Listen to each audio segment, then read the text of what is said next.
بسم الله الرحمن الرحيم.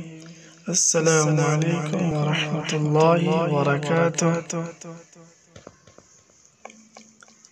اولاد زندہ نہ رہتی ہو وَنَجَّيْنَاهُ وَأَهْلَهُ مِنَ الْكَرْبِ الْعَظِيمِ سورۃ الصافات آیت نمبر 76۔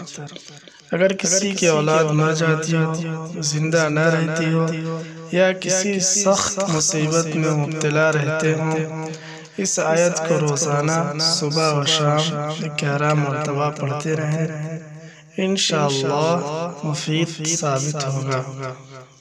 لڑکی کی پیدائش کی تمنا۔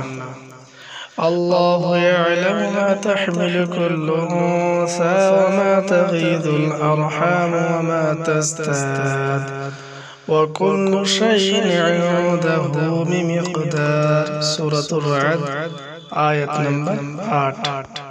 ترجمہ: جو یہ چاہے کہ میرے یہاں لڑکی پیدا ہو، وہ عورت 5 مہینے تک اس آیت کو روزانہ 21 مرتبہ پڑھ کر اپنے اوپر دم کر لیا کرے، انشاءاللہ ضرور تمنا پوری ہوگی۔ السلام علیکم۔